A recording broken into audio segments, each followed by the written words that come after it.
ਅਗਲੀ ਖਬਰ ਵੱਲ ਚਲੀਏ। ਆਪਾਂ ਪਿਛਲੇ ਕਾਫੀ ਲੰਮੇ ਸਮੇਂ ਤੋਂ ਪੇ ਚੈੱਕ ਪ੍ਰੋਟੈਕਸ਼ਨ ਲੋਨ ਪ੍ਰੋਗਰਾਮ ਜਿਹੜੇ ਕੋਵਿਡ ਦੇ ਦੌਰਾਨ ਕੰਪਨੀਆਂ ਨੂੰ ਦਿੱਤੇ ਗਏ ਸੀ, ਉਹਨਾਂ ਦੇ ਸੰਬੰਧ ਦੇ ਵਿੱਚ ਬਹੁਤ ਲੋਕ ਅਰੈਸਟ ਹੋ ਰਹੇ ਹੈਗੇ ਆ।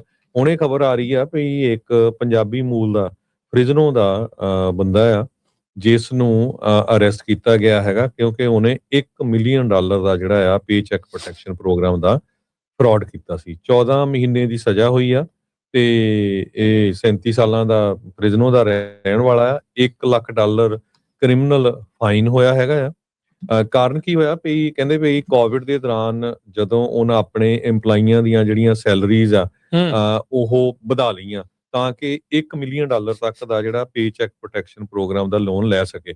ਸੋ ਉਹ ਪੈਸੇ ਲੈ ਕੇ ਤਾਂ 2 ਪਾਰਸਲ ਐਗਰੀਕਲਚਰ ਲੈਂਡ ਦੇ ਫ੍ਰਿਜ਼ਨੋ ਕਾਉਂਟੀ ਦੇ ਵਿੱਚ ਖਰੀਦ ਲਏ। ਇੱਥੇ ਤੱਕ 2 ਟਰੱਕਿੰਗ ਕੰਪਨੀਆਂ ਆ ਉਹਦੀਆਂ ਉਹਦੇ ਨਾਂ ਦੇ ਉੱਤੇ, ਤੇ ਹੁਣ ਫੇ ਉਹ ਫੜ ਹੋ ਗਿਆ। ਸੋ ਤੁਹਾਨੂੰ ਪਤਾ ਹੀ ਆ ਵੀ ਜਿਹੜਾ ਪੇ ਚੈੱਕ ਪ੍ਰੋਟੈਕਸ਼ਨ ਪ੍ਰੋਗਰਾਮ ਸੀ, ਇਹ ਕੋਵਿਡ-19 ਦੇ ਦੌਰਾਨ ਜੋ ਸਰਕਾਰ ਸੀ ਉਹਨਾਂ ਨੇ ਇਹ ਇਸ ਕਰਕੇ ਦਿੱਤਾ ਸੀ ਵੀ ਜਿਹੜੇ ਤੁਹਾਡੇ EMPLOYੀ ਆ, ਕਿਉਂਕਿ ਤੁਹਾਡਾ ਕੰਮ ਜੇ ਬਿਜ਼ਨਸ ਬੰਦ ਹੋ ਗਿਆ, ਸਲੋ ਹੋ ਗਿਆ, ਉਹ EMPLOYੀਆਂ ਦੀ ਛੁੱਟੀ ਨਾ ਕਰੋ, ਉਹਨਾਂ ਦੀ ਤਨਖਾਹ ਦਿਓ ਤਾਂ ਕਿ ਉਹ ਇਹ ਤੇ ਫੋਰਗਿਵੇਬਲ ਸੀਗਾ, ਉਹ ਮਾਫ ਹੋਣੇ ਸੀ ਲੋਨ। ਸੋ ਲੋਕਾਂ ਨੇ ਤਾਂ ਲੀਆਂ ਕਰ ਲਈਆਂ ਲੋਕਾਂ ਦੇ। ਸੋ ਬਹੁਤ ਸਾਰੇ ਲੋਕਾਂ ਦੇ ਉਹ ਲੋਨ ਮਾਫ ਵੀ ਹੋਏ ਹੈਗੇ ਆ।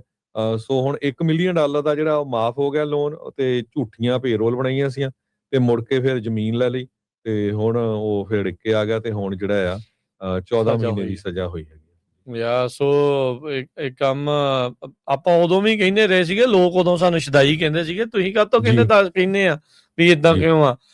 ਫੈਡਰਲ ਮਨੀ ਜਾਂ ਕਿਸੇ ਵੀ ਤਰੀਕੇ ਦੀ ਸਰਕਾਰੀ ਮਨੀ, ਤੇ ਜਦੋਂ ਉਹਦੇ ਵਿੱਚ ਤੁਸੀਂ ਫਰਾਡ ਕਰਦੇ ਆ, ਇਹ ਦੇਰੀ ਦੇ ਨਾਲ ਆਉਂਦੇ ਆ ਪਰ ਫੜਦੇ ਜ਼ਰੂਰ ਆ।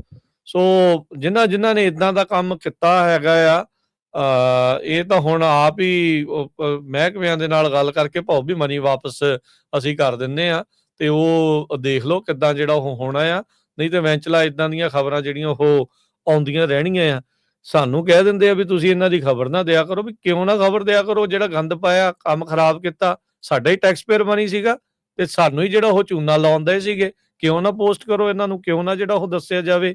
ਇਦਾਂ ਦੇ ਬੰਦੇ ਤਾਂ ਸਗੋਂ ਜ਼ਿਆਦਾ ਐਕਸਪੋਜ਼ ਹੋਣੇ ਚਾਹੀਦੇ ਤਾਂ ਜੋ ਇਹ ਖਿਲਾਰਾ ਆ, ਇਹ ਫਰਾਡ ਆ, ਉਹ ਬੰਦ ਹੋਵੇ।